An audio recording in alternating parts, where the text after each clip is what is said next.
going to hear from our friends at Toppenish, who also have always been so kind about sharing their lessons learned and how they navigated all this. So we are going to hear from Terry and Brenda, and I know Brenda, so this must be Terry. Hi, yes, and I'm really not Jeanette. I just am good friends with Jeanette, so I headed over here after work and thought we're going to Zoom together, and then she can help me answer questions. Brenda unfortunately couldn't be here today, so you get the Terry Martin show for right now. Well, Uh, Terry, thank you. We yeah, appreciate you it. And bet. we're glad you made it through 82 to get there. There you go. Yeah, I actually have to detour to get home, so it's okay. So wow, I get to follow two great presentations there, some of which you're going to find some overlap with some of the things that Rich just recently shared.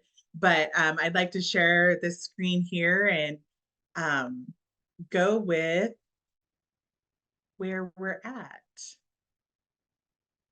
So there we go. So, Toppenish School District, we started this journey with COVID. So, COVID for us was a bit of a blessing in the fact that we took that opportunity and our union, our TEA, and our PSC union, both our certificated and classified, were kind of some of the drivers in this, which man, that was nice to already have them on board. And the reason this kind of came about was we were finding with the COVID restrictions, trying to get all our kids in for full days just wasn't happening. And so we were trying to run like an A-B schedule and a split day schedule and all these different things. But what we found is when we were doing that, the days were just so short, teachers couldn't get anything accomplished. So we went to a 4-day work week. And so rather than our teachers having their normal 7 hours, they were working like 8.5 hours to get their 1260 hours in a year into the day. And what that allowed us to do is we had AB schedules the Monday through Thursday, and every Friday was an intercession. At that time, we weren't using the language intercession. We were calling them intervention Fridays, and they were half days because much like Rich shared, we found out that some of our kids, like just a full day was hard. And even some of our parents were kind of like, man, we'd like this opportunity to do something as a family, right? And so we started running Fridays as mornings over. We did have to get a waiver from OSPI because although we had our 1260 hours in, we did not have our 180 school days in. We had 167. So they did give us a waiver, and we did this for 1 year. After that, we our staff really bought into it. Our community liked it. Our school board was on board. So we looked at running it a little bit differently. And what we did is we went in 21-22 and 22-23 school year, we did a 4.5-day work week. So we still went to school 180 days. Our teachers went 7.5 hours Monday through Thursday, and Friday was 3.5 hour day. And then what we did is we did intercession Friday afternoon. What this did was it allowed us to keep our attendance. So as Rich said, a lot of his high schoolers don't want to come back. Ours were already there. So it really increased our attendance by just having Friday afternoons. Kids who were in athletic conferences, students who were in part of robotics or clubs, they could go do their thing, but we offered things as intercession. We had a lot of intervention, and this was a great opportunity to bring in some of the things we don't get to do during the school day. It gave extra support time for some of our like debate club and knowledge bowl had actual time to meet together to prepare and to practice. And so it really worked out very nicely.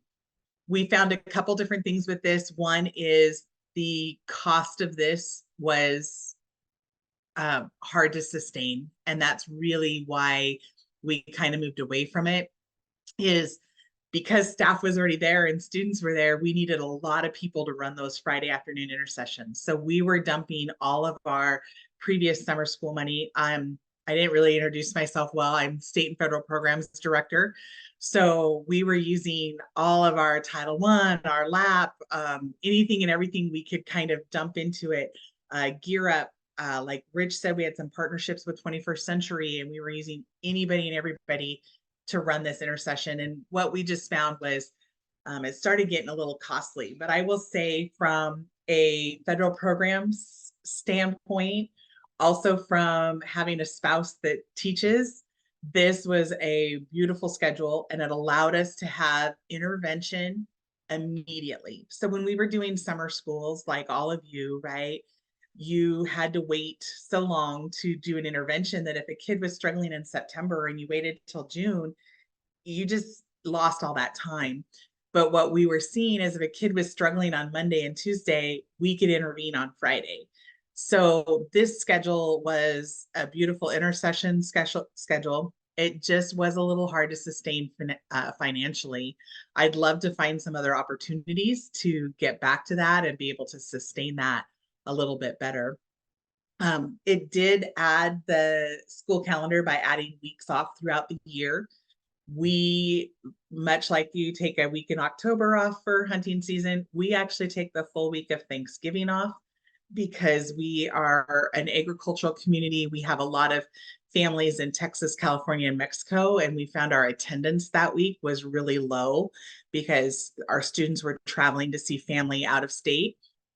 So we started taking that week off, and then we also took a week off in February. Toppenish is a huge wrestling community, and state wrestling, our attendance was super low because we had a lot of families and students leaving to attend wrestling. And so then that put us back into school 5 days a week. Our community actually was really liking this schedule. Unfortunately, because of the cost and budget crunches, as I know all across the state we're feeling, this school year 23-24, we went back to a 5-day work week, but we have kept the calendar vacation, so the spread out of our calendar. What we are struggling with right now is how to do intercession. It's just not as effective as we were finding it when it was every Friday, but we have still kept the breaks throughout, which has been beneficial just to allow kids and teachers that time to just take that break and to rejuvenate and to get through that. And I was trying to see what my last line was. So some successful implementations we had. We really made sure we became the experts in balanced calendar. And I think we heard from both Tim and Rich in this, being able to explain the why, being able to tell our community, being able to tell our kids, being able to tell our staff why we wanted to do this and why it was important for kids, and to bring that focus back to kids and not just why it might be important for staff or our families. We had a lot of conversations with TEA as our certificated union and PSE as our classified union, and really made sure that we had representation from both of their leaderships. We made sure we had admin on board. They were the advocates that really helped lead this work. They were the ones that were able to explain the why to TEA, PSE, and our administrators.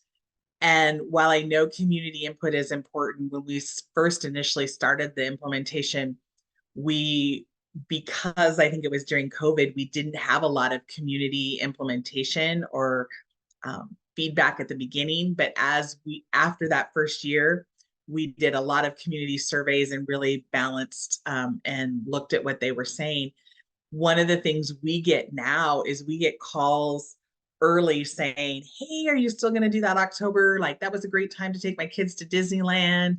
That was a great time. Like, the travel was less expensive. And so we are now getting that from our community. I think if we were to go back to a traditional calendar, there would be some complaints about that.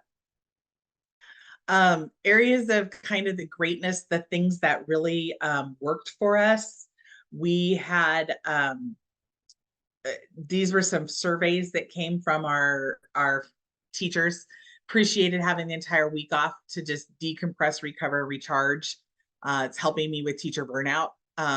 Rich hit this so well, articulated it very well, that those little breaks throughout, they really do recharge you. It's nice to look forward to frequent breaks. It helps lessen the burnout factor. As a parent, the balanced calendar increases time I spend with families. This kind of comes back to when we had the Friday afternoons off.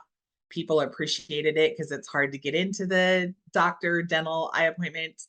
You don't always want to burn a full day of sick leave for a 1 hour appointment, and they had an opportunity on Friday afternoons to do that. They also still comment that that's nice as the short breaks throughout, because some of those weeks off are easier to get into appointments and different things. Um, Although the October break was great, it would have been nice to have it a week later because of hunting. So, any of you that are hunters know there's a wide gamut of weeks off, whether you muzzle load or archery or modern firearm. And so it's hard to hit them all, but that did help. And we chose our week looking at our custodial and maintenance crew because they were the ones that really, man, we were wiping that whole department out when we weren't having an October break. So we really looked at when the majority of them were off and aligned it to that. This last bullet was, as a new teacher, I opted to not teach during Wildcat Academy, and it gave them time to lesson plan on Fridays instead of on weekends. I don't know if my husband wrote that, but when we first started this, my husband was a first year. He's a career change, and he was a second year teacher. And this was an amazing time for him because he had an opportunity to not have to go in all day every Saturday or all afternoon on Sundays to lesson plan and correct papers and get prepared. He was able to do it on Friday afternoons, sometimes staying even later, but then still having his weekend, which was nice for him and for me, as we were able to then spend time together.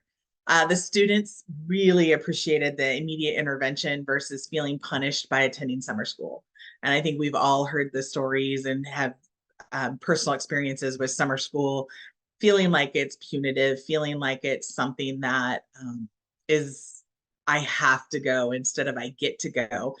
Because our intervention on Friday afternoons was, we did a lot of stuff around like cooking and greenhouse and growing and science kits and art and readers theater. And we did a lot of these fun activities. Kids wanted to be there Friday afternoon versus summer school feeling like I have to go. I didn't want to be there. This was, oops, sorry, technology. I love it. As you see, I'm using Jeanette's computer, so I'm trying to. Yeah, why am I? Jeanette, is there? Oh, there. Wait. Um, so some of our lessons learned along the way, they fall in line with what you've already heard today and what you've probably known, but we did have to learn some tricky ways to do meals. We also are in a high poverty school district, and we needed ways to be able to feed our kids during breaks. And so we had to kind of work strongly with our food service and with OSPI to really look at how we could create a system to feed kids during breaks. It was a little tricky for some of our special education teachers for IEP minutes because it's not as consistent. When we were running the 4.5 hour work week, we had longer times Monday through Thursday and very shortened time on Friday. And so that played into their IEP minutes per week or per day. We needed to make sure administration could take time to visit with teachers and families about the why. You heard a lot about this today. Reviewing contract language for bus drivers. We had a midday route because of our preschool. And when we went to some of these modified calendars, we really had to look at some of the language around our bus drivers and how they were used and what they had negotiated into their contract. This also, I know Rich talked about this, the building maintenance and cleaning. We had to really work at schedules that does that throughout the year rather than wait till summer break or Christmas break. So we have a lot of things that are built in now to do throughout the year maintenance. One thing that was kind of our advantage in this is we looked at some creative ways because our paraeducators weren't working those weeks, or some of our clerks, offering additional timesheet hours to them to come in and help with some of that deep cleaning or maintenance. So rather than just taking our two custodians in the building. Hey, we added a couple of paras, and that allowed us to do kind of concentrated and faster cleaning. It did add a little bit more of a cost, but the balance in the long run really did help us. And it was also funding that normally would have been like for summer school or some of those extras anyway. So that really did help us. It also helped us sell it to PSE because we are an agricultural community. And a lot of our paras didn't want to go later into June because a lot of them work cherries. And if you've ever worked cherries, you make some pretty good money for the very short season that you have. So this was a nice way to be able to balance some of that wage loss if we had student or parent paras who were losing that. We really had to look at when we changed our contract hours to 7.5 days. We really had to think about all those other things like optional days and sick leave days and personal leave, and how do you take that, and if they earn 7 hours of sick leave, 12 days of 7 hours sick leave, how do we then do 7.5 hours a day? And so that got really tricky. We had to do some MOUs with our unions to get all of that in place.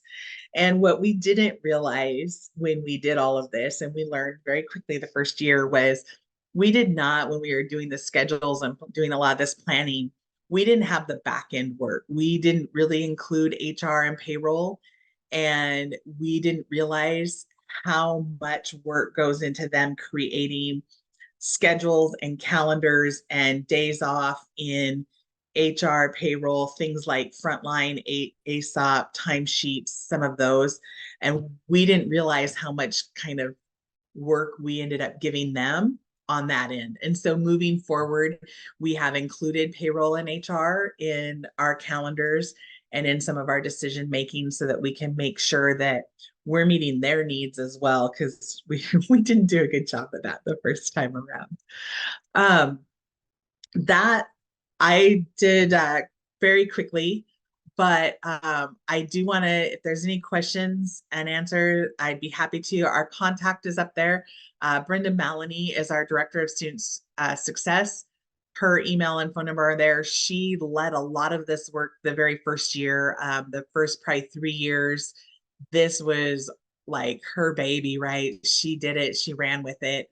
I've been involved from the beginning, primarily because of the purse strings, because of federal programs and state programs, and how we can be creative with some of our braiding of funds and some of our extended school day, extended school year money, and how we can target different groups of kids in some of the intervention. And then Sandy Burley has also been instrumental in this. She's our special services director and does a lot with the IEPs and the extended school year and ESY and all of those programs, getting it to fit. So our contact information is there on the screen, and you guys all have access to the PowerPoint. So we'd be happy to answer any questions. Happy to have you come visit Toppenish. I didn't put in the presentation samples of our calendar, but I'd be happy to email those to you if you want to reach out to me and see what our 4-day and our 4.5-day calendar looked like. We still run a balanced calendar as far as the days off. And this year, we actually next week, we'll be taking to our school board a 2-year calendar. So that we can get through that. We found some of the same kickbacks that Rich had with the state, and hoping that more and more districts keep coming on board. Our first year, we were trying to do our WIDA screener within 10 days of kinder, and the state hadn't even released the test yet, or the teacher's manual, or the proctor training. And so, I was reaching out to the state saying, please, I'm going to be out of compliance before I even get started. And so we had some battles like that. We've also faced some things with trainings in August, and in June, sometimes we have some of our boys miss the last, couple days of school because of football camp or basketball camp or all these other pieces. CTE, we're sending kids to skills like national skills and different things. And sometimes those are interfering with those last few days of school. So we have shortened our first year. We didn't get out to like June 20th. And we have shortened that to now we try not to get out past June 14th because it just falls into way too much stuff. But we do have that same issue. Like we send people to state migrant conference the first 2 days of school, and that's always kind of tricky to miss that first part of school. But are there any questions out there for me tonight? And Questions for Terry? I think we've learned we don't have a group that asks many questions, huh? Terry, thank you for being here, most of all. absolutely. And the materials are in our participant folders. Couple things I want you to know. Toppenish is one of the districts that really went to bat for everyone else around the food service funding issue. And we appreciate all that Toppenish did so that now it's all figured out mostly, and districts can offer food during those times without it messing up their food service funding and things. So thank you for that. You bet. I loved your areas of greatness. Loved the way you stated that. Thank you. To wrap up tonight, I'm going to ask if David or Jim have any closing thoughts for us based on our fabulous presentations or anything else that's popped in your head because of that. David, Thank want to you. go first? Yeah, thanks, Sharon. I'm happy to, Jim, but I'm going to need you to contribute, please. I would just like to share that one of our missions at the National Association is to support school districts across the nation with this conversation. And you've heard me here say more than once that it's really important to call on an outside expert, someone in your state. You now have many of them, which is just wonderful. Or call the National Association, call me, call Jim. We're happy to help you along. While very much well-intended, you're not supposed to know everything about the balanced calendar in these transitions, but often your learning community will ask you a question, and if you happen to answer it very honestly, such as this, I could use a little time to research that and I'll get back to you. What your learning community tends to hear is, if this is such a good idea, how come our leaders don't know the answers to my question? What we heard tonight were practitioners. We heard from practitioners who are doing the work.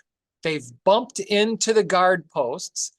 They've recentered and repositioned, and they're still moving forward with excitement and tremendous care for their learning community.